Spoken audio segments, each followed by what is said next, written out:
So Six Flags America just closed a few weeks ago if you're watching this at the time of the upload. This is now a standing but not operating park in the Washington, D.C. metro, located in Bowie, I don't know how you pronounce it, but it's in Maryland, right outside D.C. The park originally opened in 1974 as the Largo Wildlife Preserve, which was a safari, and then was closed and converted to a more traditional amusement park with a focus on animals in 1978. And then come 1992, the park was renamed Adventure World as it focused more on rides and was purchased by Premier Parks. Now, if you know anything about that name and the 90s, you know shit's about to get real. So Premier Parks acquired the Six Flags brand and all of its parks and changed pretty much all the parks that were not Six Flags branded to the Six Flags brand, including Adventure World. So then in 1999, Six Flags America opened its doors with 3 new coasters, a bunch of new rides, and an expanded park. And the rapid expansion continued into the early 2000s, but then it just suddenly stopped. The park's last new coaster was built in 2001. However, investments did keep flowing into the park basically until 2006, after the water park was renamed to Hurricane Harbor and a few additions were added. Pair this with the 2008 financial crisis and a negative reputation, and attendance was just too low for such a huge park in a huge metropolitan area as Washington, D.C. Other parks around it were also getting better rides and were just of higher quality, and were getting way more investment besides rides too. This isn't to say that Six Flags America was bad by any means. In fact, I thought it was a pretty good product, and I can imagine when everything was brand new, it was even better. However, Six Flags America and Adventure World was always just seen as the budget option for locals. So after years of low attendance, smaller additions, and a continued negative reputation, things really weren't looking great for the park. However, in the late 2010s, the park got new management that seemed to really care for the property, and rumors were swirling of possible investment. One of the big rumors was that Roar, their GCI wooden coaster from 1999, in the kind of back corner of the park, wasn't really a popular ride, was going to get RMC'd into a new coaster. If you don't know what this means, basically there's a company called Rocky Mountain Construction, or RMC for short, from Idaho in the United States, and they specialize in redoing older wooden coasters into these really great steel hybrid coasters with new elements, inversions, and much stronger airtime. With that being said, the park president even mentioned they were looking into it, into maybe the not near future, but farther future. And it would probably be getting done around now if the park was still open and was getting active investment. The park also expanded the electrical grid between Superman and Batwing in the late 2010s, making it look like there would be some big time investment coming. However, in the 2020s, some smaller investments came, like retheming their Vekoma SLC from Mind Eraser to Professor Screamore Sidewinder, I think it's what it's called. If not, I don't know what it's called. I usually just call it Professor ride because that ride sucks. They also got a new flat ride too. Then of course, the Six Flags Cedar Fair merger happened in 2024, and people immediately assumed this park would be closed, along with quite a few other parks, under the new leadership of the company, of course. A spokesperson from the new company stated that there would be no plans to close any parks with their portfolio optimization efforts announced during their Q1 earnings call. The idea of not closing the park was supported by the fact that Six Flags America announced in early 2025 that Superman Ride of Steel, which is their Intamin hypercoaster, would receive 2 new trains. And it was looking like this park was preparing for something great or getting ready to stick around for the long run. Post-merger, the new company soon announced that the park would be closing permanently on November 2nd, 2025, and many events would be canceled throughout the season. So, why? Well, to put it simply, corporations love to lie to your faces. However, we're going to go more in depth than that. Well, we know that the park was obviously not doing too well, as pretty much every single year boasted a low attendance, except for their water park. Their water park actually got decent attendance, and that was definitely what they invested the most into. They also just invested millions into the park with a new ride, trains, and experiences too, and kind of just freshening the park up. They definitely seemed like they wanted to slowly start investing into it and seeing how little investments would play out with attendance. However, the official reasoning from the Six Flags Entertainment Corporation pretty much is just Cedar Fair management. As part of our comprehensive review of our park portfolio, we have determined that Six Flags America and Hurricane Harbor are not a strategic fit with the company's long-term growth plan. After reviewing a number of options, we believe that marketing the property for redevelopment will generate the highest value and return on investment. We anticipate strong interest in the property and will continue to strategically pursue portfolio optimization opportunities as we work to unlock the full value of our portfolio. So in plain English, we don't feel like operating this damn park anymore, and we don't like the area that it's in, and I don't know. We want to get rid of it because it's got a bad reputation. So come November 2nd, and the park went out with one last bang, and it had a pretty decent attendance with lots of people being sincere and enjoying the underrated collection of coasters there. The park officially closed, and with that being said, the park's future is sort of up in the air. Now you're probably thinking, well, Zach, Six Flags just announced that the park is permanently closing. What do you mean? Well, Six Flags, pretty much f***ed up big time. In case you didn't know, Six Flags and Cedar Fair were in pretty much the same amount of debt pre-merger, with Cedar Fair being in a little less debt but controlling it a little better than Six Flags was. I sincerely do not know why companies think that merging with another company with the same or even more amount of debt will make them successful. It literally just gives you more debt. Like, yes, yeah, you're probably going to get more cash flow since you have more properties and you're combining assets and stuff like that. But once again, it's literally just more debt. The music industry is also just generally not doing too hot at the moment since everything is just fucking ridiculously expensive right now. So people care more about paying rent than paying for a Six Flags season pass, which, I mean, fair, I've got the same idea. So a company with a stupid amount of debt in an industry that really isn't doing too well, unless your name is Disney, because let's be honest, they could literally charge a kidney donation or something and people would still come through the gates. It means it's gonna get desperate though. Now we all know about how there's a housing crisis in a lot of the metropolitan areas on the East Coast and in the US as a whole. While the park only developed about 130 acres of land, the park actually owned 500 acres.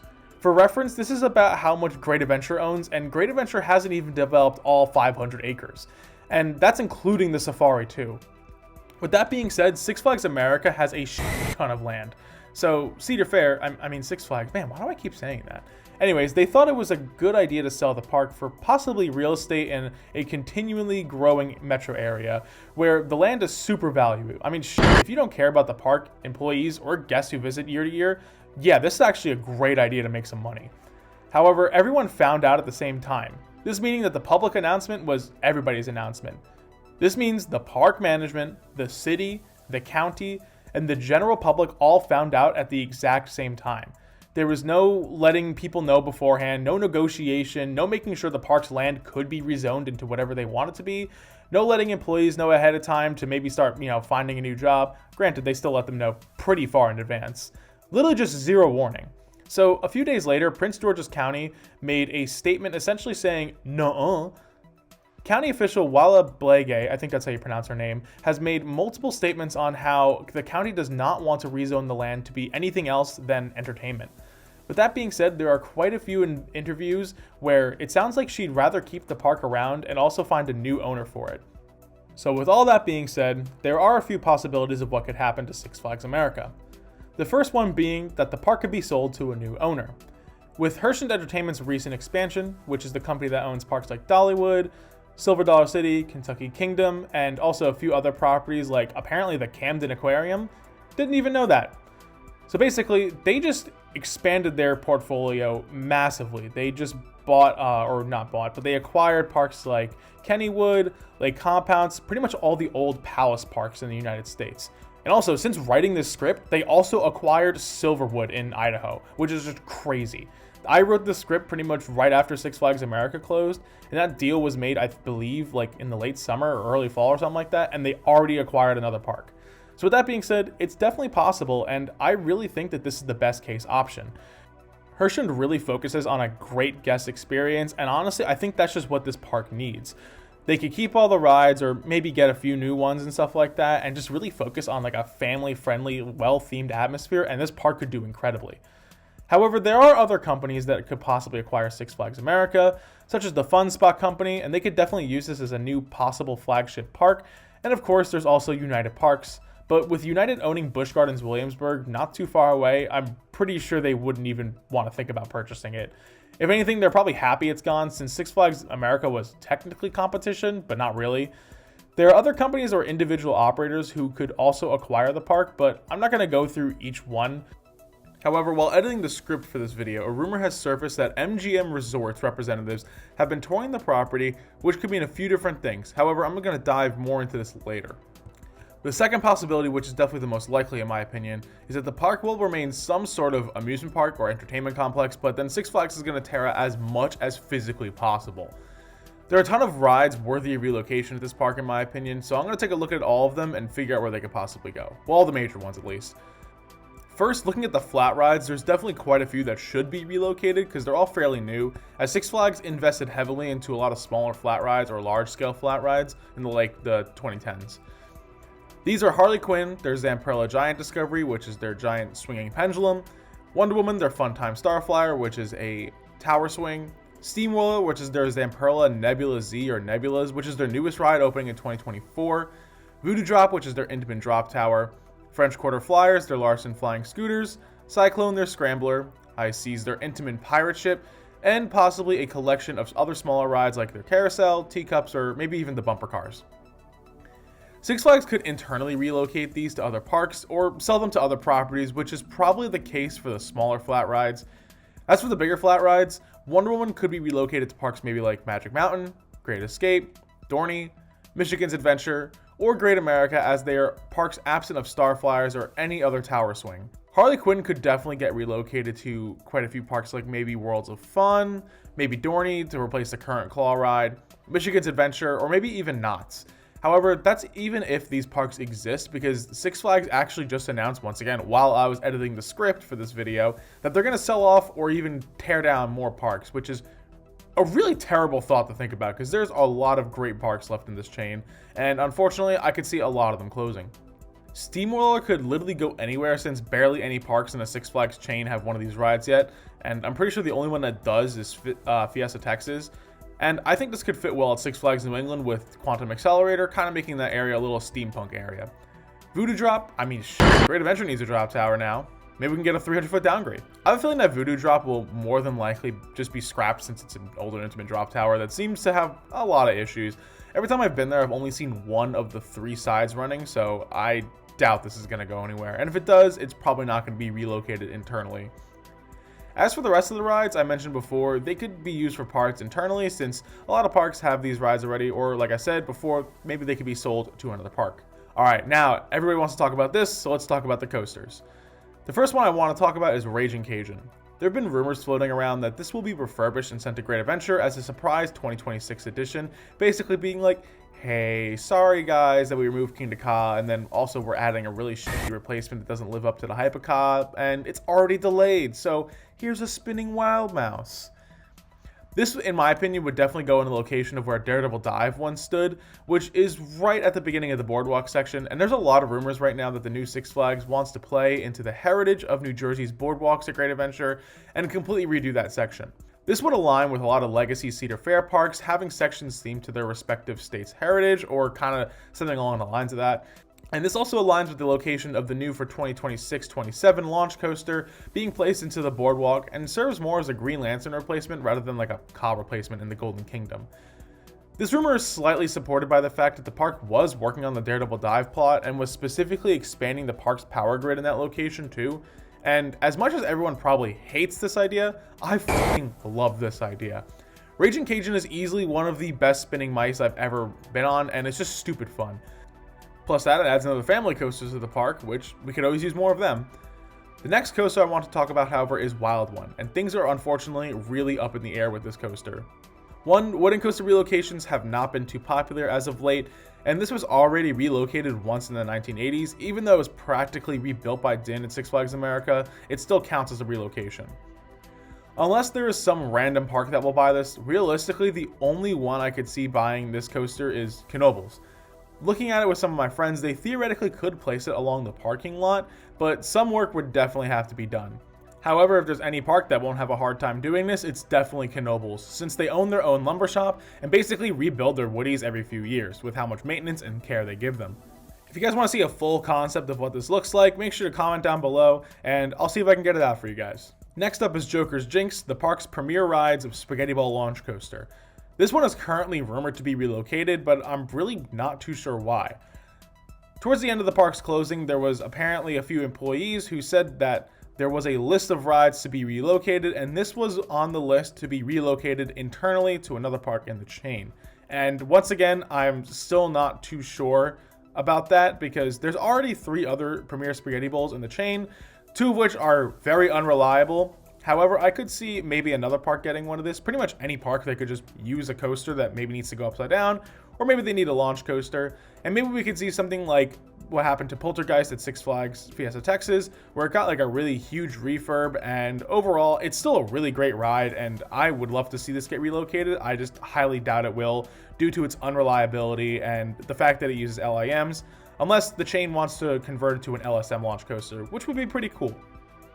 Then there's Firebird, which is the world's first B&M coaster, and it originally opened at Six Flags Great America in the 1990s as Iron Wolf, and it was a stand-up coaster.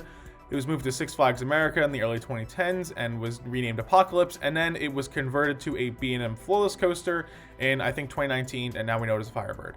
And I think this could definitely be sold to another park, but I have a feeling that Six Flags could probably send over the trains and the combs, which are the floors that come up to in the station, to Carowinds for Vortex. Is it a smart move? No, not really.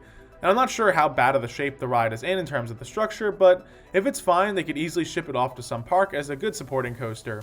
Now, Professor ride should be scrapped. End of story. Send the trains to another park who need new SLC trains, but other than that, good riddance. However, unfortunately, this is also apparently on the relocation list. Not internally, but externally. I'm not sure why, but maybe that just means just the trains and not the ride itself, but that is the worst SLC I've ridden. Like, it's really, really bad. Roar, their GCI wooden coaster, will more than likely be torn down or just left to sit there and rot. And to be honest, I see something else happening to this coaster, so I'm going to mention that later. Finally, we get the Superman Ride of Steel, and this one really pains me because I see this one getting left behind to rot or torn down unless some park has a nice flat pot of land. However, what parks could really take it? My first answer is Michigan's Adventure. They have the most land, and the park is fairly flat, and I definitely feel like it's different enough from Shivering Timbers, since it focuses more on the speed factor rather than airtime. Six Flags St. Louis might be able to do something with it, but I'm not really sure where they could put it. Like, it definitely fits in their lineup, but to be honest, I don't see a good place to fit in the park, and the park is sort of built into a hillside, so I don't think that would work either. Looking at this area, it could definitely possibly work, but I'm not too sure if the park owns these woods, and unfortunately some bozo built a housing development right next to the park in the late 2010s, and even though they bought a house next to an amusement park that opened over 50 years prior, they probably wouldn't like a 200-foot coaster in their backyard that much. Also, not to mention, these 2 parks I just mentioned, especially Six Flags St. Louis, are unfortunately rumored to close with the recent announcement of them closing more parks. Last one, Batwing. I hate to say it because I love this ride, but this is done for. It's the very last one of the Vekoma Flying Dutchmans, and it had a ton of downtime and was barely using the parts from Firehawk and Nighthawk. It'll probably just rot on the property until it's unfortunately taken down. Now let's look at the third and final possibility for the future of Six Flags America, and this could be the worst or the best, to be honest. As Six Flags is advertising, the park is being sold for redevelopment. This could mean many things. First of all, it could end up like Astroworld or Six Flags New Orleans. Once again, 2 former Six Flags properties, and they just get torn down and stay vacant forever, and the land never sells, or just rots for years and doesn't really sell. This is pretty much what happened to both of these parks. And once again, this is our worst case option. However, I want to dig into the MGM Resorts rumor. Now, to be honest, I completely forgot where I heard this or even saw it when I started writing this script, and I looked it up and dug through a few Reddit posts, and I can't find any information on it. So, you know what? Source, just trust me, bro. Nice argument, Senator. Why don't you back it up with a source? My source is that I made it the fuck up. So MGM is a movie studio company, and they also own a set of resorts and primarily casinos. So with that being said, they also have operated amusement parks in the past, and they do currently operate a roller coaster. So they used to own the Adventure Dome in Las Vegas, and they still currently operate the New York Casino in Las Vegas, which is home to whatever the hell this ride is called now. I'm just going to call it Manhattan Express, since that's pretty much what I know it as. Anyways, I have a feeling that the park would definitely downsize a little bit, possibly add some new flat rides, and maybe even a new coaster. This is where Roar comes into play. MGM, or to be honest, anyone who may redevelop the property but keep it as an amusement park as part of the plan, could RMC Roar on either a large or smaller scale, and market it in some sort of way. However, by small or large scale, I mean that they could do two different projects here.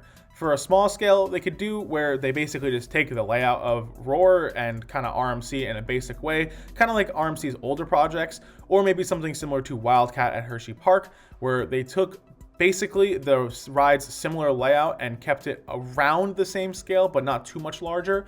Or they could do something like Iron Gwazi, where it's a huge coaster, twice the size as the original one, and is basically just a completely different ride with no relation to the original one.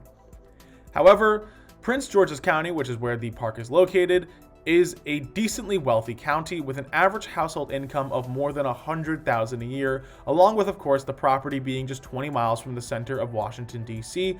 And honestly, there's also a decent amount of public transit and very large infrastructure around the park, which means it's very easy to get to.